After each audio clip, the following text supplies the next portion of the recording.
Chapter 57, The Path. The more erroneous path, the greater suffering your soul shall experience. Therefore, I address you now to show your soul the right and the most certain path, the reality of which your soul shall feel through its living relationship with the Father Himself. While having felt peace and bliss within itself, your soul shall know the Father, and suddenly it shall discover within itself that it has been born not as an abandoned orphan, but as a soul that is loved by the Father, and that is truly experiencing the Father. It is due to this living experience that the soul desires to devote itself to the leading of the Father from within and to the relationship with the Father Himself, because it feels bliss. And the feeling is so real, and it cannot be replaced by any other outer and already unnecessary to it rituals and dogmas. It is well aware of the fact and certain that it knows the Father. It knows Him, for it is becoming by its purity similar to that of the Father. It is getting by its deeds similar to the deeds of the Father's love. Therefore, the vibrations of the Father's love have also come within the reach of the open soul. Therefore, now I do desire to urge you, each of you, wherever you might be, whatever you might be doing, to ponder the thoughts that I have just presented to you, and that you should have read, and that are comprehensible to all of you. However, you cannot believe they are from the very Christ Himself, who lived 2,000 years ago. I cannot prove it to you by any other argument, but my own assertion that I am that Christ, and what I am saying is the truth. And this truth is live. Therefore, it is reachable to everyone who opens up to the truth with all their heart. And after this sort of one's opening up, one does experience all the words I've spoken about the Father, the first source and center, the source and center of consciousness and mind, love and service, goodness and beauty of all creation. And now I'm telling you what I've never told either when I walked among you in the flesh or at the present time. I have said to you that I am this path, that I am this bread of life, and that I am this living water. Now I do say to you, the Father is this life path. The Father is this bread of life.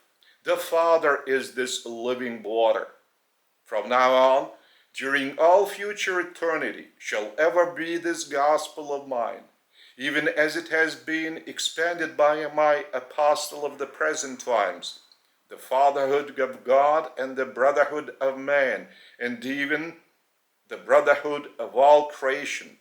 And the Father is this path, this bread, and this water, providing eternity to everyone walking to Him through one's living faith.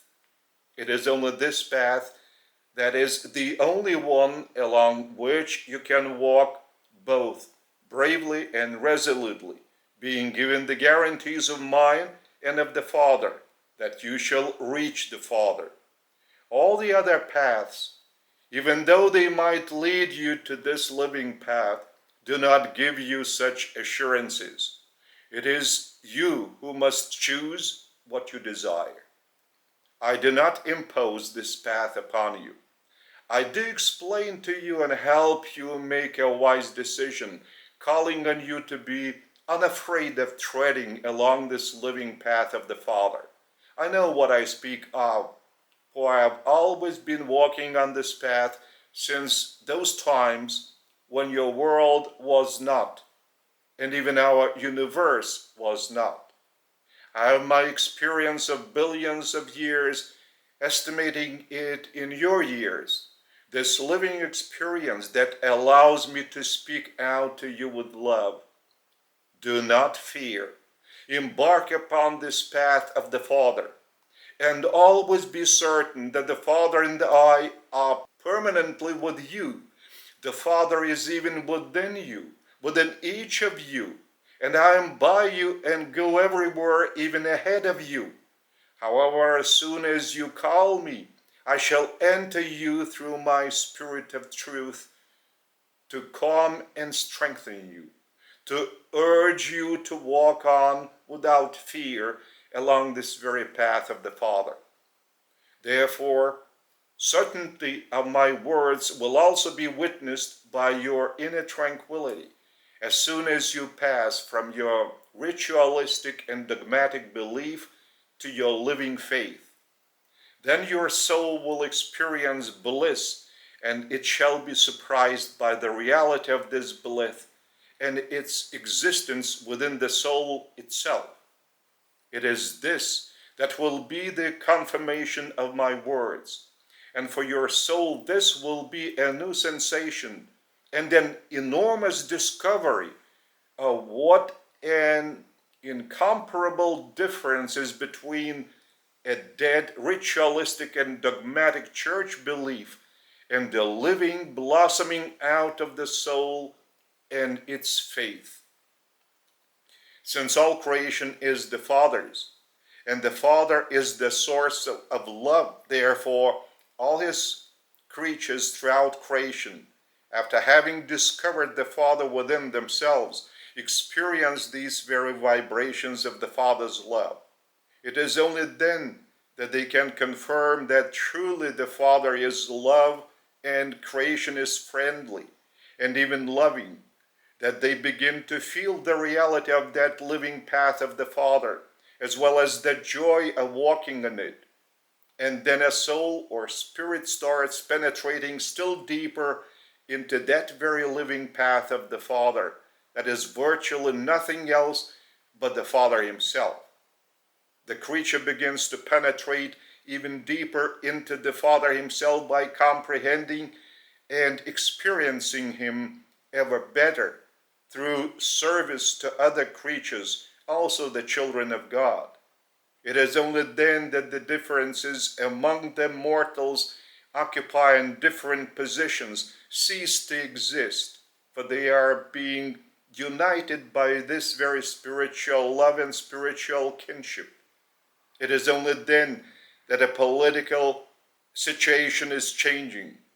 A politician starts serving all the society rather than a party, since all the parties, as groups of the people that single themselves out, seeking the implementation of their own interests through the achievement of power, vanish.